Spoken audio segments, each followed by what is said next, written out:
semuanya, perkenalkan nama saya Siti Asana. Saya merupakan mahasiswa dari Stikom Bandung. Nah, saya di sini akan mewawancarai narasumber saya. Boleh perkenalkan? Halo semuanya, kenalin namaku Aditya Ardiansyah. Aku perawat. Aku juga saat ini alhamdulillah menjadi perawat di salah satu klinik di daerah Jakarta juga. Sebelumnya, bagaimana kabar hari ini Kak Adit? Alhamdulillah hari ini walaupun emang keadaannya sekarang banyak yang flu gitu ya karena akhir tahun, harus sehat dan tetap kuat karena tugas seorang perawat harus ngerawat orang. Kalau misalnya sakit sih yang ngerawat perawat siapa? Oke, sebelumnya boleh gak saya meminta waktu Kak Adit untuk menanyai beberapa hal tentang peran perawat dalam edukasi seksual remaja? Boleh banget dong, nanya tentang apapun, semua hal tentang kesehatan reproduksi remaja insya Allah yang aku tahu bakal aku jawab. Oke, baik, terima kasih. Tapi sebelumnya saya ingin menanyakan gitu, kesibukan Kak Adit gitu ya, sebagai perawat itu ngapain aja sih gitu? Kalau kesibukan sehari-hari, ya tugas inti sebagai perawat udah pasti merawat teman-teman ataupun pasien yang sakit. Lalu juga kita sebenarnya ada 4 hal yang harus kita kuasain dalam ilmu keperawatan. Yang pertama itu ada yang namanya promotif, lalu juga ada preventif, kuratif, dan juga rehabilitatif. Promotif itu tentang ini termasuk promotif sih, tentang edukasi tentang kesehatan. Lalu juga ada preventif, yaitu pencegahan tentang penyakit. Lalu juga ada kuratif, yaitu pengobatan yang seperti yang aku lagi alami ini pekerjaannya, ngobatin pasien. Lalu ada rehabilitatif, yaitu merehabilitasi pasien-pasien yang udah sembuh nih. Jadi pasien-pasien yang udah sembuh kita harapin jangan terjangkit penyakit tersebut lagi gitu. Oke, baik, terima kasih. Langsung saja ya ke pertanyaan intinya. Apa saja topik yang harus diajarkan atau diberikan oleh perawat dalam edukasi seksual remaja? Kalau ditanya topiknya sih sebenarnya banyak ya. Sebenarnya tadi udah dijelasin sedikit tentang 4 tahap. Yang pertama harus dilakukan yaitu pertama tahapan promotif, yaitu tentang edukasi bagaimana sih tentang gimana cara penyakit seksual itu terjangkit. Kalau secara umum kan penyakit seksual itu kan rata-rata karena berhubungan badan gitu ya. Langkah yang pertama mungkin kita bisa mengedukasi, sebenarnya udah ada di sekolah-sekolah sih ya. Karena kan pelajaran kayak gini tuh udah ada semenjak SD, SMP, SMA. Gimana caranya kita sebagai perawat mungkin bisa mempromosikan ulang atau mengedukasi ulang tentang bahaya-bahaya terjangkit penyakit seksual ini. Mungkin itu aja sih ya. Oke. Lanjut ke pertanyaan kedua ya. Bagaimana perawat dapat membangun kepercayaan dengan remaja saat memberikan edukasi seksual? Kalau ditanya tentang bagaimana untuk menarik perhatian dan kepercayaan, sebenarnya karena kalau dari aku sendiri ya, sebagai perawat yang notabene udah termasuk Gen Z gitu ya, salah satunya sih edukasinya tentang ini aja sih, lingkungan sekitar gitu. Maksudnya apa? Kalau bisa dilihat kan kita perkembangan teknologi juga kan udah mulai pesat nih, apalagi kan ya nggak bisa dipungkiri kita setiap hari udah pasti megang gadget, megang HP dan main game gitu ya. Jadi mungkin langkah-langkah awalnya ya untuk menarik perhatian dan kepercayaan para remaja, kita masuk dulu nih ke pasar-pasarnya, ke pasar Gen Z atau remajanya, yaitu ya mulai kita mendekati dengan main game dengan sesama gitu, dengan para remaja. Habis itu kita edukasi nih dikit-dikit tentang penyakit seksual, dan juga kita kalau misalnya untuk menarik kepercayaan dan juga simpati, kita juga bisa melalui orang tua gitu. Jadi enggak tentang langsung ke pelaku penyakit seksualnya aja gitu. Kan ini kan ya topiknya ini kan tentang remaja. Jadi kita harus edukasi juga ke orang tua yang mempunyai remaja-remaja gitu. Dengan mungkin kalau di lingkungan yang kecil dari RW itu kan kita punya ibu-ibu PKK. Itu kan bisa kita manfaatin tuh dari situ. Diajak gitu ya? Ya, benar. Oke. Pertanyaan selanjutnya, apa sih tantangan yang dihadapi perawat dalam memberikan edukasi seksual remaja itu? Tantangannya gitu. Tantangan terberat lah gitu. Tantangannya sih kalau yang paling utama ya, kalau yang dari yang aku jalani saat ini, mungkin kalau kita kan sebagai tenaga kesehatan gitu ya, hal-hal yang menuju ke ke tentang seksual gitu kan sebenarnya udah hal yang lumrah gitu ya. Cuma kan kalau misalnya ke orang awam, apalagi ke remaja, itu sebenarnya hal-hal yang menjadi bumerang buat kita. Karena apa? Karena kan maksudnya tentang stigma-stigma ataupun perkataan-perkataan kita yang takutnya nantinya malah akan menjadi hal yang negatif gitu. Contoh kecilnya aja gitu kan, kalau kita di dalam dunia kesehatan, kita untuk menunjuk atau ngomong tentang alat kelamin gitu kan, itu sebenarnya udah hal yang awam dan emang itu untuk tujuan kita edukasi pasien gitu. Cuma kan kalau misalnya dalam orang-orang awam, remaja, kita nyebut tentang alat kelamin aja kan itu masih agak-agak Jorok gitu ya? Ya, agak-agak jorok gitu. Itu yang pertama. Mungkin yang kedua itu sih ya, karena kan ya kalau bisa dibilang tantangannya Gen Z ini atau para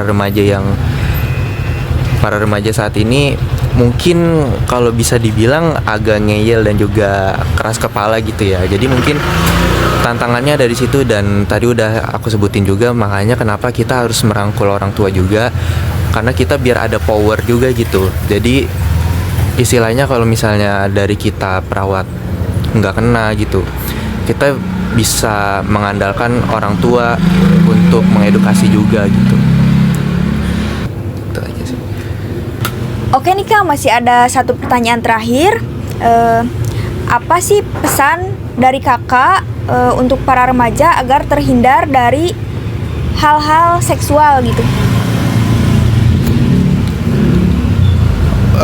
Pesan dari aku sih untuk para remaja, caranya gimana untuk menghindari hal-hal terjerumus ke penyakit seksual. Yang pertama sih sebenarnya dari diri sendiri sih ya. Yang kedua buat teman-teman semuanya nih, bagaimana caranya untuk menghindari hal itu.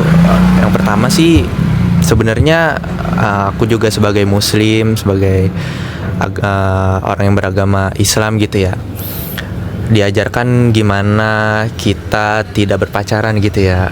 Jadi teman-teman yang pacaran ya, Gak boleh pacaran ya? ya, karena menurutku pacaran itu kan bisa menjerumuskan ke hal-hal yang seksual gitu ya.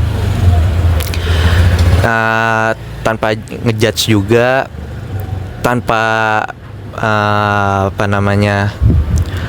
aku juga nggak bersifat menggurui, tapi dalam Islam kan diajarkan gitu.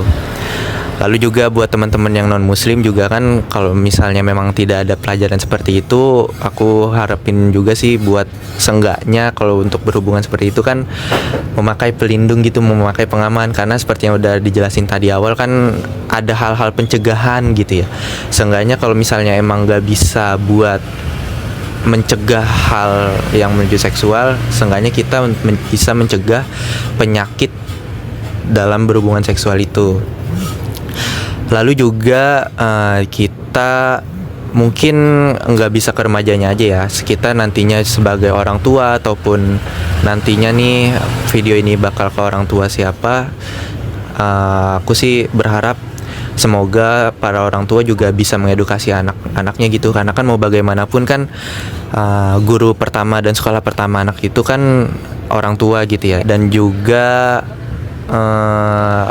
para remaja juga harus tahu nih, sehat itu sebenarnya mahal banget, apalagi penyakit menular seksual yang paling umum diketahui itu kan HIV, dan HIV itu kan belum ada obatnya. Jadi mari sama-sama kita jaga lingkungan yang harmonis, dan juga kita semuanya nih mulai melek lah tentang hal-hal seksual gitu ya, karena ya mau gimana pun ini masih sangat banyak terjadi gitu penyakit-penyakit seksual di masyarakat, dan kita sebagai garda terdepan diri sendiri bisa membentengi hal tersebut. Semoga nggak bisa terjadi dalam diri kita maupun keluarga dan masyarakat luas. Udah sih, itu aja. Oke, baik Kak, mungkin cukup sekian ya. Sebelumnya terima kasih karena sudah mau diwawancarai oleh saya. Makasih juga. Kurang dan lebihnya saya mohon maaf apabila ada kata-kata yang tidak sopan gitu ya. Semoga kedepannya kakak dilancarkan dalam karirnya, Amin, terus dan juga disehatkan selalu. Amin, makasih. Terima kasih ya kak. Makasih. Sebelumnya maaf ya mengganggu waktunya. Bapak santai. Tapi boleh gak kalau perkenalan diri terlebih dahulu? Oke, sebelumnya perkenalkan aku Haifan Toinat Elektra. Iya, langsung saja ke pertanyaannya ya. Oke. Apa saja topik yang harus diajarkan atau diberikan oleh psikolog dalam edukasi seksual remaja? Oke, jadi izin menjawab ya Kak. Jadi dalam edukasi seksual pada remaja itu memang ada beberapa hal yang cukup penting untuk dibahas. Contohnya itu kayak tentang perubahan atau perkembangan fisik, emosional, sama sosial. Nah, spesifiknya itu kayak kalau pada perubahan atau perkembangan fisik nih, dan juga hormon, mencakup seperti menstruasi, terus pertumbuhan rambut, perubahan suara, dan sebagainya. Nah, selain itu dibahas juga nih tentang kesehatan reproduksi, kayak gimana sih cara menjaga kebersihan dan kesehatan organ reproduksi. Terus tentang pencegahan penyakit menular seksual kayak HIV, sifilis, herpes, dan lain-lain. Intinya tuh yang disebabkan karena seks bebas. Ada lagi tentang penyalahgunaan atau pelecehan seksual sih lebih tepatnya, tentang kayak tanda-tandanya dan juga cara menanganinya atau menghadapinya kalau sampai mengalami hal tersebut. Lebih ke gimana caranya untuk bertindak, contohnya kayak mencari bantuan dan melapor. Itu sih Kak. Oke. Langsung yang kedua ya kak. Ini Kak Mai. Apa tantangan terberat gitu ya, tantangan tersulit yang dihadapi psikolog dalam memberikan edukasi seksual remaja? Oke, izin menjawab lagi. Ini cukup banyak sih yang aku ketahui.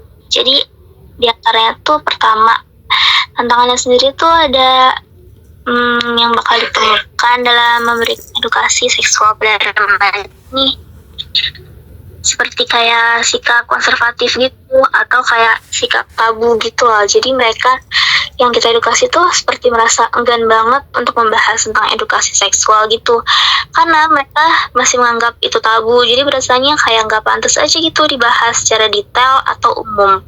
Bisa juga mereka atau remaja yang diberi paparan tentang edukasi seperti ini tuh belum siap secara emosional dan mental juga.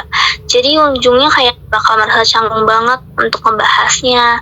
Tapi kalau terus-terusan dibiarin kayak gitu kan bakal bisa menghambat proses belajar mereka ya pasti. Jadi sebagai psikolog juga harus bisa banget kan diri sih sebaik mungkin biar mereka tuh merasa aman dan nyaman untuk membahas topik ini. Terus mungkin eh, pada remaja saat ini tuh kayak dominan lebih banyak waktunya kan untuk media sosial. Jadi kadang tuh mereka ada aja nerima atau lihat konten yang lewat tentang hal kayak gini, tapi tuh kontennya kurang jelas. Jadi mereka tuh gak tahu itu benar atau salah. Jadi sebagai psikolog juga harus bisa banget mengatasi misinformasi. Jadi biar mereka bisa tahu informasi mana dan kayak apa yang benar dan baik untuk diterima gitu. Terus juga mungkin paling dalam hal waktu dan ruang kali ya. Jadi seringkali itu terhambat sama keterbatasan waktu sama ruang juga untuk diskusi terbuka. Itu aja sih Kak yang aku tahu. Oke. Tapi kalau misalkan remaja itu udah kecanduan nonton film-film seks gitu gimana ya? Sebenarnya itu harus gak bisa self diagnose gitu sih Kak. Jadi kayak harus dicari tahu dulu nih apa sih sebab dia suka kayak gitu, jadi adiksi sama itu, entah karena faktor dirinya sendiri atau faktor masa lalu atau lingkungan sekitar yang mempengaruhi juga bisa. Tuh kalau misalkan kayak udah terlalu parah banget, menurutku seharusnya ini ke psikolog langsung. Jadi ketahuan nih sebenarnya kayak masalah apa yang dia merasa gitu, yang dia alami, kenapa dia bisa adiksi banget nih untuk nonton kayak gitu. Tuh. Oke. Ya udah segitu aja ya Kak. Oke, cukup membantu ya insya Allah. Amin ya. Semoga membantu. Makasih ya Kak. Oke, sama-sama.